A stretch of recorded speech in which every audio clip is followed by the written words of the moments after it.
Peggy 16. What if opening up your third eye through spirituality could actually lead to something extremely dangerous?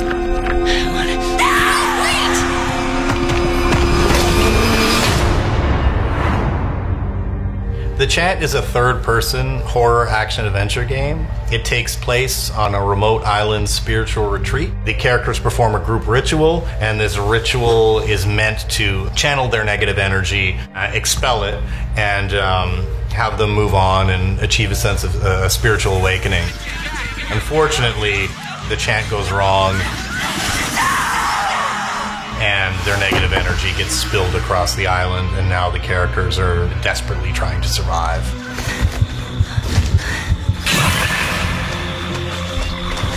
You play as Jess, invited by her old friend Kim to join the retreat to get over the shared tragedy that they both experienced as teenagers. Yeah, that's why I'm here too. There is a sense of duality in the game because you are dealing with a remote island with little to no technology. Characters are walking around barefoot, and that kind of peaceful retreat soon turns into something that's actually quite dangerous and terrifying. Our main character has like a different emotional states. So like based on where she is and what type of situation she's in, you will see the contrast of like her emotions. She's trying to be brave, but at the same time, she's still showing her vulnerable side of it. There's like a fear in her face, like she's just on the ground and just trying to crawl away from the danger. There's a lot of storytelling you can do in the environments, and that really leads a sense of like unease when you find certain things or see a skeleton in the environment. The biggest thing that I like about horror is that sense of mystery and that sense of creative exploration. One thing that I think makes the Chant really stand out from other horror games is our use of color and our use of lighting. It drives the mood heavily when you light an area a certain way.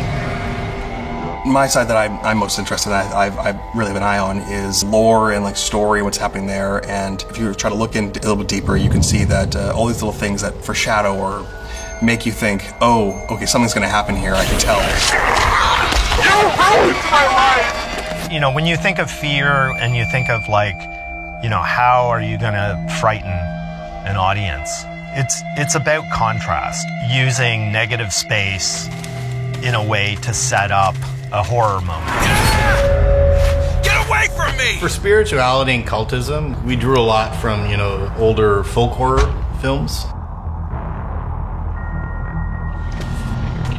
Early on, we knew that having a unique soundscape was going to be a big part of the game, and you know, we started exploring different avenues early on, looking at references from, you know, old movies from the 70s and early 80s. We've also done a lot of procedural audio in the game. We're trying to do this game in terms of game audio in a very detailed way. We're able to make the music a highly interactive piece in the game. With a spiritual awakening, it's like when you unlock your mind, you know, to the unknown, it's never certain what will happen. You know, all of these characters are trying to transcend something, and they soon realize what will happen when they toy with things that aren't necessarily meant to be toyed with.